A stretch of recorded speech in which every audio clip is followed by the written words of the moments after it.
অবশেষে নিজেদের পদক গঙ্গায় বিসর্জন দিলেন ভারতের স্বনামধন্য কুস্তিগিররা। মঙ্গলবার সন্ধেবেলা এই ঐতিহাসিক ঘটনার সাক্ষী থাকলো গোটা দেশ। ভারতীয় কুস্তি ফেডারেশনের সভাপতি ব্রিজভূষণ শরণ সিংয়ের গ্রেপ্তারির দাবিতে নিজেদের যাবতীয় পদক হরিদ্বারের গঙ্গায় বিসর্জন দিলেন দেশের স্বনামধন্য কুস্তিগিররা। WFI এর সভাপতির বিরুদ্ধে যৌন হেনস্থার অভিযোগ তোলা হয়েছে। এই মর্মে বজরং পুনিয়া সাক্ষী মালিকেরা দিল্লির যন্তর মন্তরে প্রতিবাদী ধর্নায় বসেছিলেন, কিন্তু নতুন সংসদ ভবনের উদ্বোধনের দিনই দিল্লি পুলিশ তাদের আটক করে এবং সেখান থেকে তাদের সরিয়ে দেওয়া হয়। মঙ্গলবার বিকেল 5টা নাগাদ হরিদ্বারে হাজির হন ভারতীয় কুস্তিগিররা এবং তারা এ বিষয়ে টুইটারে বিবৃতি দিয়ে জানিয়ে দিয়েছিলেন যে যাবতীয় পদক তারা গঙ্গা নদীতে বিসর্জন দেবেন। সে কারণেই একটা বিশাল সংখ্যক পুলিশ গঙ্গার ঘাটে আগে থেকেই মোতায়েন করা হয়েছিল। বিকেল 5টা 50 মিনিটে তারা হর কি পৌরিতে চলে আসেন। তারপরেই শুরু হয় পদক বিসর্জন দেওয়ার প্রস্তুতি। কুস্তিগিরদের প্রত্যেকের চোখেই জল ছিল। দেখতে দেখতেই তারা কান্নায় ভেঙে পড়েন। শেষবারের মতো পদকগুলো আঁকড়ে ধরেন বজরং এবং সাক্ষীরা। সঙ্গে ছিলেন শতাধিক সমর্থক।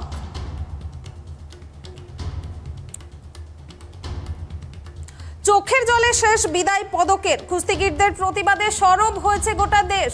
এ বিষয়ে আমরা বিস্তারিত জানবো। এই মুহূর্তে আমার সঙ্গে নিউজ রুম থেকে লাইভ জুড়েছেন ট্রাইব টিভির প্রতিনিধি গৌতম পাল। গৌতম, চোখের জলে পদকের বিসর্জন দিল ভারতের স্বনামধন্য কুস্তিগিররা, বিস্তারিত জানাও আমাদের। দেখো পুনামি, আজকের দিনটা অত্যন্ত লজ্জার বিষয় এই জন্যই যে যারা দেশের গর্ব, যারা দেশের সম্মানকে বিশ্বের ইতিহাসে উজ্জ্বল করে রেখেছিলেন, সেই সমস্ত ক্রীড়াবিদ কুস্তিগির যারা আন্তর্জাতিক স্তরে বিভিন্ন পদক জয়লাভ করে ভারতের সম্মান অর্জন করেছে, ভারতের গর্বের পালকে একের পর এক তারা কিন্তু সেই মুকুটে পালক লাগিয়েছিলেন। সেই পদক, সেই রৌপ্য পদক, সেই স্বর্ণ পদক, সেই ব্রোঞ্জ পদক, সম্মানের বিজয়ের সেই পদক আজকে কুস্তিগিররা তারা কিন্তু হরিদ্বারের যে হর কি পৌরি ঘাট, সেই ঘাটে কিন্তু তারা বিসর্জন দিতে চলেছেন। একটাই কথা, সেটা হচ্ছে যে আন্দোলন, যে বিষয় নিয়ে তারা আন্দোলন করছিলেন কুনামি, সেটা আজকে 38 দিনে পড়লো। অর্থাৎ এই 38 দিন পরেও কিন্তু কেন্দ্রীয় সরকারের টনক নড়ল না এবং কেন্দ্র সরকার কোনো রকম উদ্যোগ নিল না এই কুস্তিগিরদের দাবি প্রসঙ্গে। উপরন্তু গত যে 28শে মে যে তোমার নতুন সংসদ ভবন উদ্বোধন ছিল, সেদিন তারা দিল্লিতেই যন্তর মন্তরে কিন্তু তাদের বিক্ষোভ ধর্ণা চালিয়ে যাচ্ছিলেন। কিন্তু সেদিন সেই সংসদ ভবন, নতুন সংসদ ভবন উদ্বোধনী অনুষ্ঠানকে কেন্দ্র উপলক্ষে দিল্লি পুলিশ তারা কিন্তু সেই কুস্তিগিরদেরকে ওখান থেকে সরিয়ে দেয়। শুধু সরিয়ে দেয় না, এবং বেশ কিছু মহিলা কুস্তিগির এবং বেশ কিছু দেশের গর্ব এমন কুস্তিগিরদের কিন্তু আটক করে ফেলে।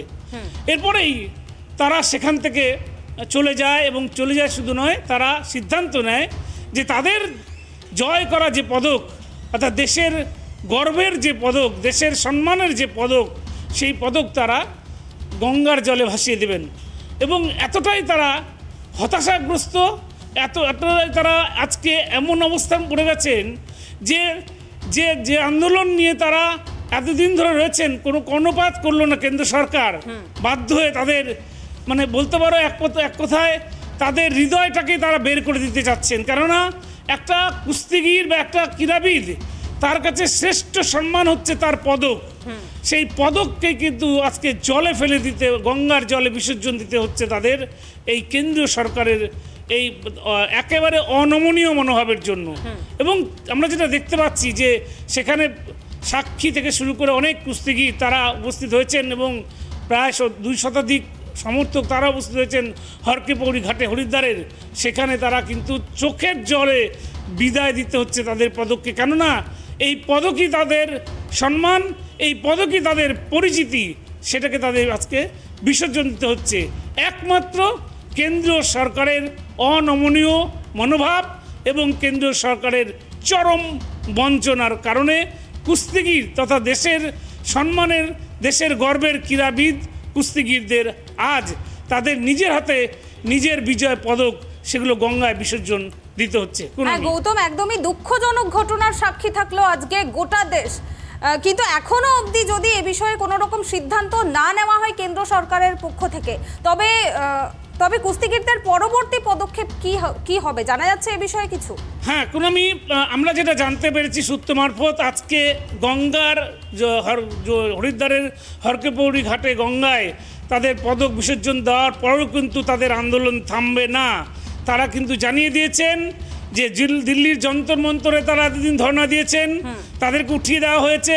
তারা তাদের সম্মান, তাদের গর্ব সেটাকে আজকে বিসর্জন দিয়ে তারা কিন্তু ইন্ডিয়া গেট, অর্থাৎ দিল্লির যে প্রাণ কেন্দ্র ইন্ডিয়া গেট, তুমি জানো, সেই ইন্ডিয়া গেটের সামনে কিন্তু তারা আগামীকাল থেকেই কিন্তু তারা বিক্ষোভ আন্দোলন কর্মসূচিতে বসবেন, এমনটাই কুস্তিগীর আন্দোলনকারীদের পক্ষ থেকে জানানো হয়েছে যে তাদের এই আন্দোলন থামবে না, তাদের এই আন্দোলন চলবে যতক্ষণ না ব্রিজভূষণের বিরুদ্ধে ব্যবস্থা না হচ্ছে।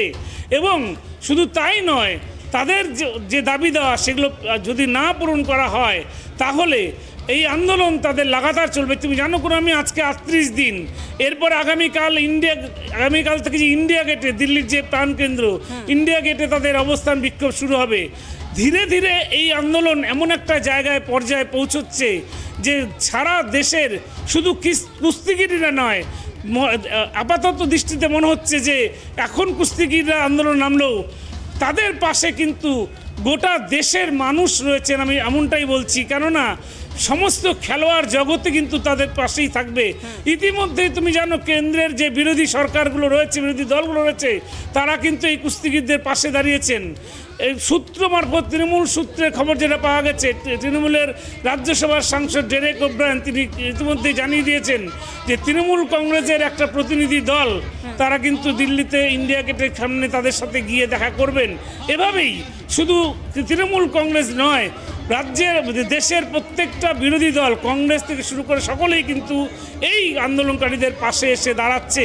এতে বোঝাই যাচ্ছে যে এই কুস্তিগীরদের আন্দোলন সেটা কিন্তু বৃহৎ থেকে বৃহত্তর আকার নেবে। পুনামি, ধন্যবাদ গৌতম।